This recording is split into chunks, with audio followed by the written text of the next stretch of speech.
Namaste.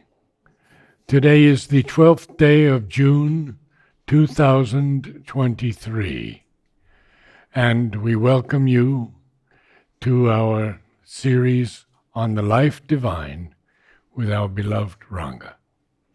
We're on page 395, beginning with the sentence, the isolation is certainly necessary for first knowledge.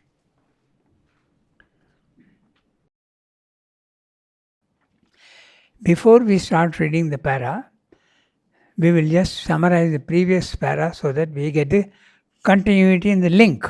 Okay, so in the previous para, he has said, it is evident that the absolute cannot be bound by the law of contraries. That law is essential for practical life on earth.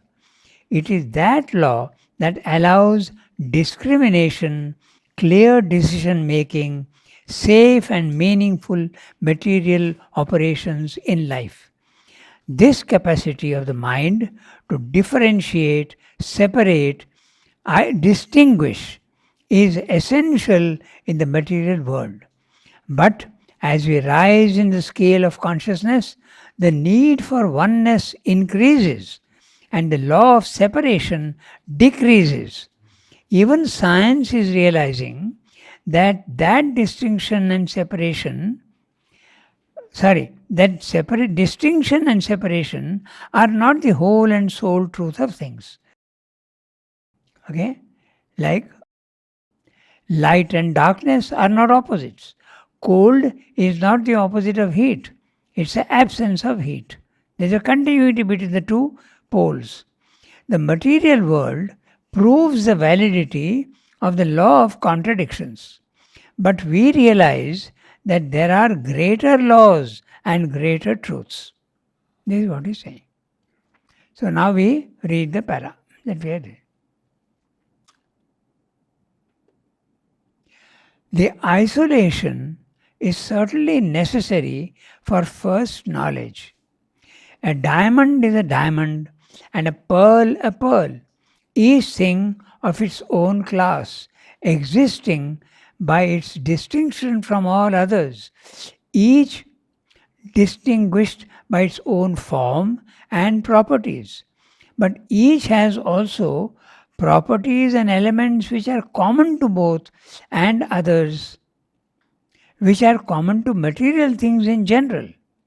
And in reality, each does not exist only by its distinctions, but much more essentially by that which is common to both. And we get back to the very basis and enduring truth of all material things only when we find that all are the same thing, one energy, one substance, or if you like, one universal motion which throws up, brings out, combines, realizes these different forms, these various properties, these fixed and harmonized potentialities of its own being. If we stop short at the knowledge of distinctions, we can deal only with diamond and pearl as they are, fix their values, uses, varieties, make the best ordinary use and profit of them. But if we can get to the knowledge and control of the elements and the common properties of the class to which they belong, we may arrive at the power of making either a diamond or a pearl at our pleasure. Go farther still and master that which all material things are in their essence, and we may arrive even at the power of transmutation, which would give the greatest possible control over material nature. Thus, the knowledge of distinctions arrives at its greatest truth and effective use when we arrive at the deeper knowledge, that which reconciles distinctions in the unity behind all variations. Okay? That deeper knowledge does not deprive the other and more superficial of effectivity, nor convict it of vanity.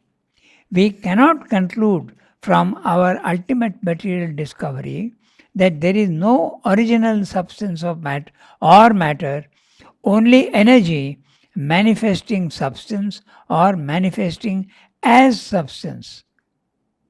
That diamond and pearl are non existent, unreal, only true to the illusion of our senses of perception and action, that the one substance, energy, or motion is the sole eternal truth, and that therefore the best or only rational use of our science would be to dissolve diamond and pearl and everything else that we can dissolve into this one eternal original reality and get done with their forms and properties forever.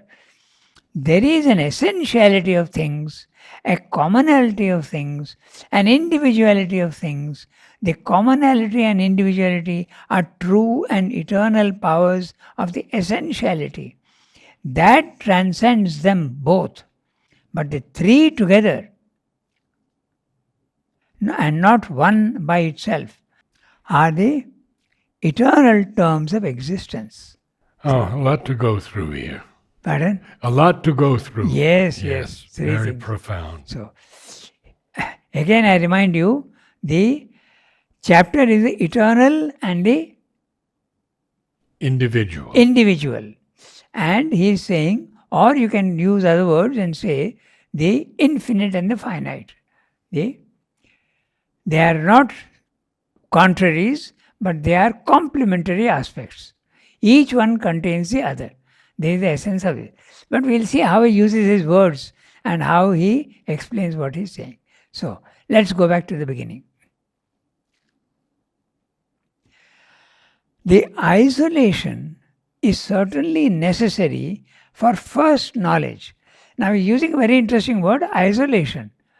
This is separate from that. So, you are isolating each form separately. So, in other words, he's meaning the distinction of forms clearly separately. The separation. That's what he's meaning. And it's needed for first knowledge. Yes. First knowledge is in the physical world. If I can't make out the difference between you and that camera and that screen, how am I going to live meaningfully? I can't. So I must have the sense of distinction and different forms, differentiation. A diamond is a diamond and a pearl, each thing of its own class, existing by its distinction from all others, each distinguished by its own form and properties. So each thing has got its own form and its properties, which are not the same for everything else. Okay, so. But each has also properties and elements which are common to both and others, which are common to material things in general. So, there is a commonality and also a difference. He spells commonality, no itty. Commonality. No itty. Commonality. That's Not right. commonality. There is commonality. No.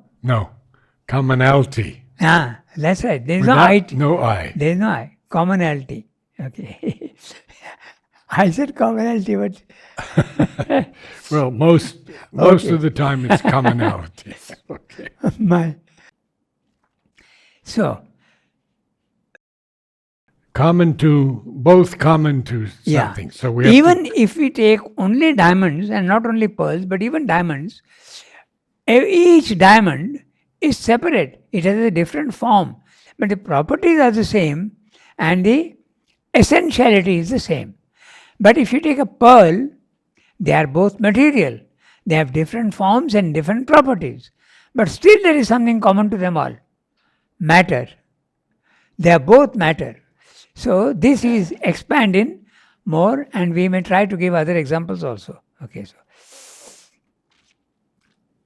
But each has also properties and elements which are common to both and others which are common to material things in general. That's right. And in reality, each does not exist only by its distinctions, but much more essentially by that which is common to both. So, That's a good question, because on this level that we're existing, yeah, a diamond is very different from a pearl. absolutely. If you think they're the same, you'll get cheated because one is more valuable than the other. Okay, so So we have to get back to how they are similar. this is a fact at the physical level. But at Right. the spiritual level, as you keep going up, you find that there is essentially no difference between all these things. Okay? As Ramakrishna used to say to himself, because he was not educated, but he had such spiritual knowledge. So I'll give you two examples of what he used to do. He used to take mud in one hand, and he used to take a few coins in the other. And he's saying, Mati Taka in Bengali. Mati is mud and Taka is money. What is the difference? There is no difference. And he used to throw both into the Ganges. Okay. So I'll give you another one which is a little more shocking. Okay. So he is seeing the commonality. Okay. So on the one hand, in India, there is a lot of sandalwood paste is very much appreciated. It's got a beautiful fragrance and it's also used for the skin. Okay. So he used to take sandalwood paste on one side and he used to take the worst possible thing you can imagine, his own feces. Okay. And put it on the other hand. What's the difference? There's no essential difference between the two. So this is true at the higher level, but not here. So there's a commonality, which is the oneness at the highest level, and that becomes the many here. And even in the many, there's a common element in all. The best example we can think of also scientifically is you take gold, silver, platinum, and all. They are all ultimately made up of atoms, which are the same in all. Only the number goes on varying and the properties go on varying. So that's another good example of this. Yes. They are all energy. Now later on, Swami is saying he's using three words: matter, energy, movement. All three same. He's saying later on. We'll see that. Okay. But each has also properties and elements which are common to both, and others which are common to material things in general. And in reality, each does not exist only by its distinctions, but much more essentially by that which is common to both.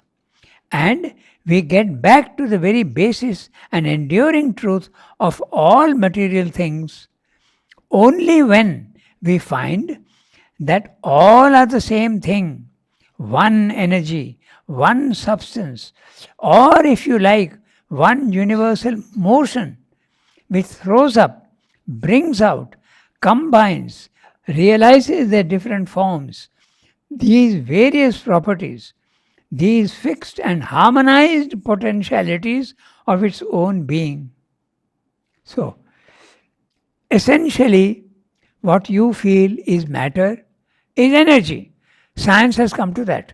They have concluded that long ago. But he is also saying movement, force, Shakti. Essentially, it is that. Okay. So, how he is going from one thing. So, or if you like, now he is using a very interesting, if you like, if you want to see it that way, you can. It's all universal motion. Okay. Remember that it is Ramakrishna's explanation. Everything is one sea of substance or energy. When it is static, it is spirit. When it's in motion, it's the world. That is immutable and this is mutability. But it is essentially the same thing. So there you are again, Sastra is using these three words. He is saying one energy, one substance, or if you like, one universal motion. So when it becomes motion, it is common to all, everything. Energy and motion, if you try to think what is the difference between them, energy and motion.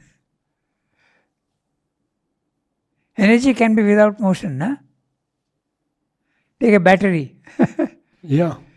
There It's is energy. contained energy. Yeah. So anyway, it's very interesting the way he's Yes. putting things. Okay, so then harmonize potential of own being.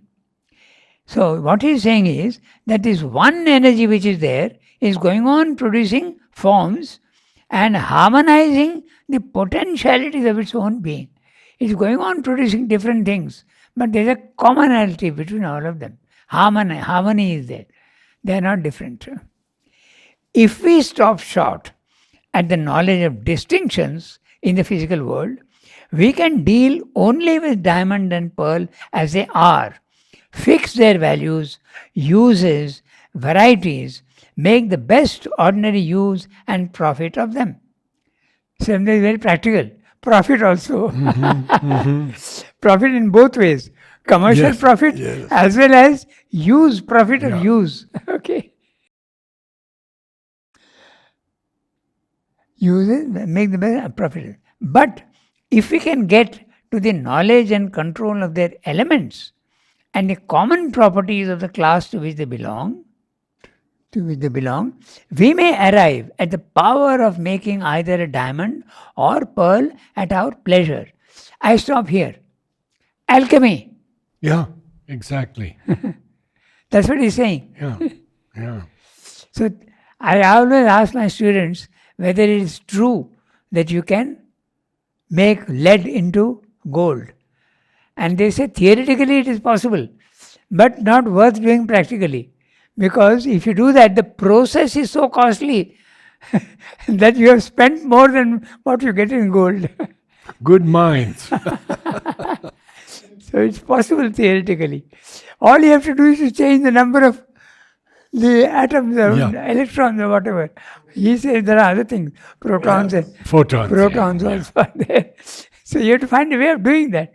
Then you can turn lead into gold. So,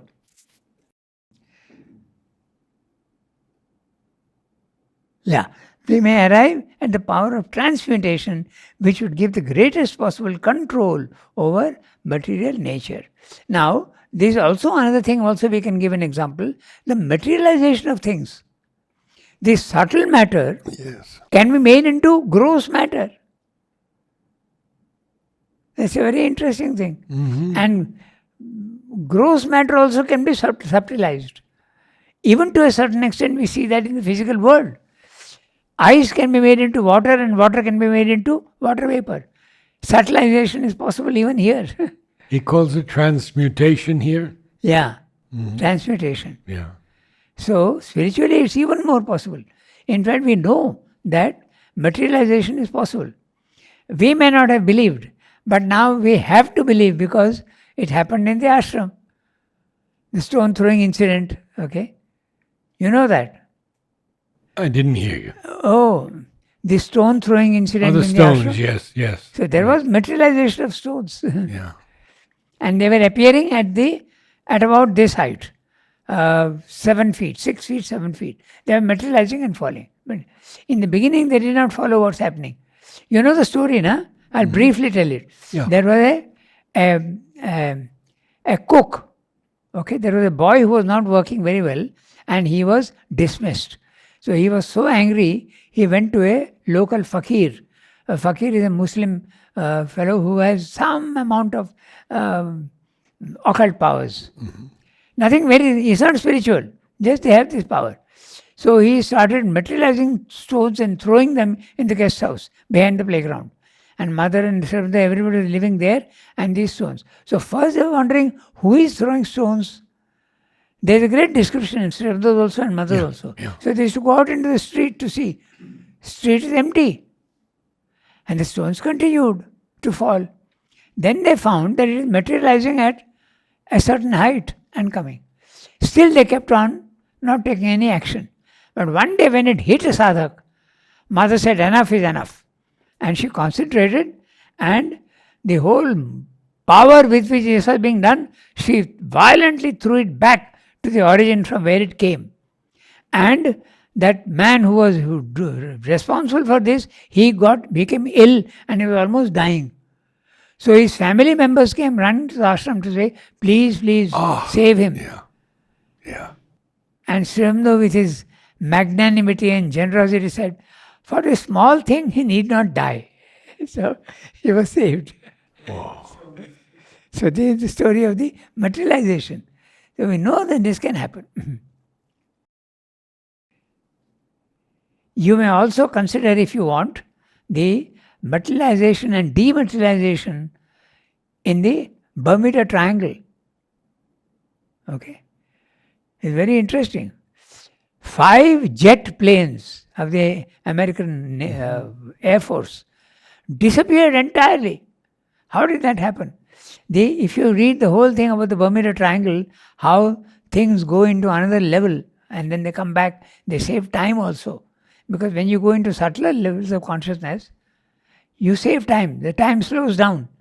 And when you come back here, you have saved time and fuel in a huge... I won't go into details, but you can work it out yourself. Yeah. So this is what happens. Completely vanished. They are not at the bottom of the sea. Okay. So, I believe I told you, did I tell you about the Catholic priest? no. Father Donald Gergen. He was a friend of Aurobindo Basu and a devout Christian. And Basu invited him to the ashram. And he was staying in the park guest house. Okay. And one night he's sitting there and Sri Aurobindo materializes in front of him. Materializes for some time. And then he goes away. Then when the priest is going back, he's at the Madras airport and Sri Aurobindo comes again in front of him. And he was so overcome by this that he calls himself now an Aurobindonian Christian. I see. And he gave 2 talks at our retreat in South Carolina. I see. The first talk he gave was on Teilhard de Chardin. Yeah. And it passed everybody. No one got it. The second one is when he talked about Sri Aurobindo, and at the end of his talk, prostrated himself before their photos.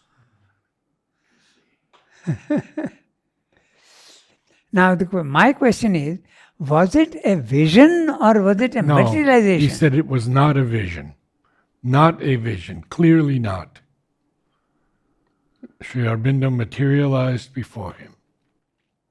This reminds me also of Vivekananda's materialization of himself to his disciple. Okay? When he passed away, he materialized himself and told him, I have come to inform you that I have left my body. I have spat out my body. Yeah. That's what he told him. Yeah. There is another story also of a guru who materialized himself in another town altogether. He materialized himself and told him that I have come to tell you that I am leaving my body. And this disciple of his, first of all, heard a crackling of sound like lightning, and then the body materialized and it came. And he told him, this is not a subtle body, it's a material body. And he first heard this crackling of sound, and then he materialized him and told him that I have come to inform you that I am leaving my body. And then he dematerialized himself again. Just like this, as I said, this lightning, the sparks, and then it materialized into a body. So we know that these things are possible. Yeah. That's what Swami is discussing also, and the commonality and the differences. So, thus, the knowledge of distinctions arrives at its greatest truth and effective use when we arrive at the deeper knowledge of that which reconciles distinctions in the unity behind all variations. And this you can recognize when you climb in consciousness and you see the oneness of things, and then you realize that everything is essentially one. They have become the many, but they are all coming from one. That's a commonality. Okay, so that deeper knowledge does not deprive the other and more superficial of effectivity, nor convict it of vanity, which the Buddhist is doing. The Buddhist is condemning the many as unreal and useless because they're all illusions, and that is the essentiality. So Srinath is saying we need not do that. Both are valid. The different forms are valid as well as the oneness is valid. Oneness is valid, but why should we say that the many is not valid? It is very valid in a different way. And if the Buddhist were to hold a pearl in his hand, Yeah. So that's what it is. We cannot conclude from our ultimate material discovery that there is no original substance or matter, only energy manifesting substance or manifesting as substance. Now, we cannot conclude from our ultimate material discovery that there is no original substance or matter. Okay. Only there are two negatives. We cannot, and then there is no original substance. Okay, so he's saying. So, only energy manifesting substance or manifesting as substance. So, in one case it is substance itself, and in other case it is transmuting itself into substance. So very interesting. Yeah. Then that diamond and pearl are non-existent, unreal, only true to the illusion of our senses of perception and action. We should not conclude, that's what he's saying. We cannot conclude that diamond and pearl are non-existent, which the Mayavadan is doing, and also the Buddhist is doing the same thing. Okay, so we cannot conclude, should not do that. An action that the one substance, energy or motion. Now see, he is using these three words, substance, energy or motion, is the sole eternal truth, and that therefore the best or only rational use of our science would be to dissolve diamond and pearl and everything else that we can dissolve into this one eternal and original reality. This is what the Buddhists are doing. And in a way, if they want to do that, it's okay. They are preferring the oneness. But Srinath says, I would like to prefer oneness as well as the many. Why should I reject this as unreal? It is true that they are illusions and forms. Forms which are transitory, which are transient. They are phenomenal. But behind the form is a reality. That they are not seeing. so on this first level, a pearl is a pearl. Yes. A pearl is a pearl. And it's got its uses and distinctions and all. Yeah. Yes. I can eat a mango, but I can't eat a spoon. So in the physical world, distinctions are essential. There is an essentiality of things, a commonality of things, an individuality of things. So let's see what he's saying. There is an essentiality of things.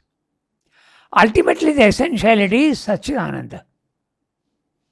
Everything is essentially Satchidananda. That is clear. Then he's saying there is a commonality of things.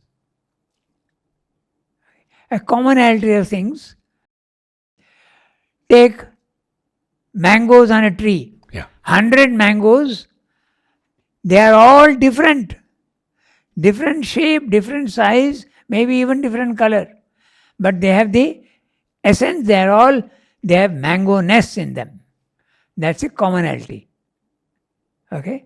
So, then he is saying there is also an individuality of things. Each mango is different, is individual. So, he has explained all the three: commonality, individuality, and essentiality. The essentiality is the ultimate reality, which is there in everything. So, now, the commonality and individuality are true and eternal powers of the essentiality.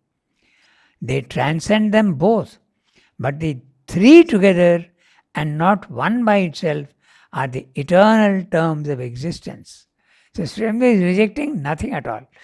He is saying all are valid at their own level. So, very interesting paragraph, right? Yes.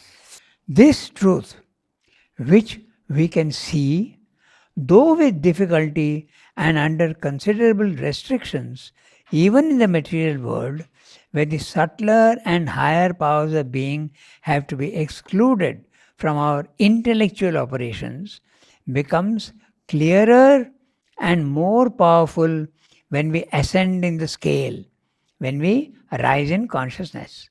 Okay, so it becomes clearer. So he's saying, even in the material world, we can see subtler and higher powers. Just as we constantly give the example of ice, water, water vapor.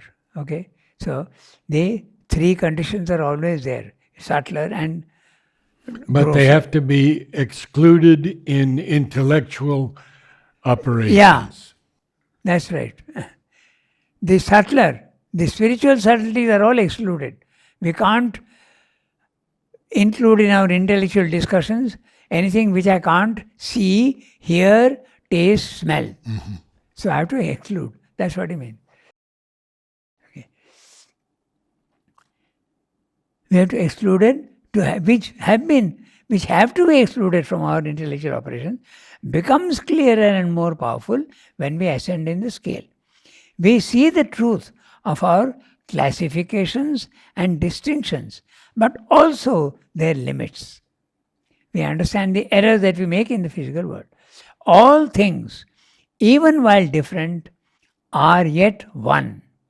For practical purposes, plant, animal, man are different existences. Yet, when we look deeper, we see that the plant is only an animal with an insufficient evolution of self-consciousness and dynamic force. The animal is man in the making. Man himself is that animal, and yet there's something more of self-consciousness and dynamic power of consciousness that make him man. And yet again, he is something more which is contained and repressed in his being as the potentiality of the divine. He is a God in the making. In each of these, plant, animal, man, God, the eternal is there, containing and repressing himself. Okay? Repressing himself as it were, in order to make a certain statement of his being. Each is the whole eternal, concealed. Man himself, who takes up all that went before him and transmutes it into term of manhood, is the individual human being, and yet he is all mankind. The universal man acting in the individual as a human personality. He is all, and yet he is himself and unique. He is what he is, but he is also the past of all that he was and the potentiality of all that he is not. We cannot understand him if we look only at his present individuality. But we cannot understand him either if we look only at his commonality, his general term of manhood, or go back by exclusion from both to an essentiality of his being in which his distinguishing manhood and his particularizing individuality seem to disappear. Each thing is the absolute. All are that one. But in these three terms, always the absolute makes its statement of its developed self existence. We are not, because of the essential unity, compelled to say that all God's various action and workings are vain, worthless, unreal, phenomenal, illusory, and that the best and only rational or super rational use we can make of our knowledge is to get away from them, dissolve our cosmic and individual existence into the essential being, and get rid of all becoming as a futility forever. He is repeating the idea. Yeah, Buddhism. He is repeating the idea. More than Buddhism, Mayavad. Okay. Buddhism, after all, they do charity works in the world. They do charity works. So, where does then illusionism go away? If they are doing, they go and help in places where there are floods, okay, there are epidemics, and then the earthquake, they do go and help. So, if it's an illusion, why should they? Okay, so now there is a very interesting thing what he has said here. Okay, I am just reading that, and then we'll, if we have the time, we'll do that. But I want to just tell you one thing. Go to the sentence 1, 2, 3, 4, 5, 6, 7, 8, 9, 10, 11, 12, 13, 14th line from the bottom. Okay, from the bottom. We cannot understand. Yes.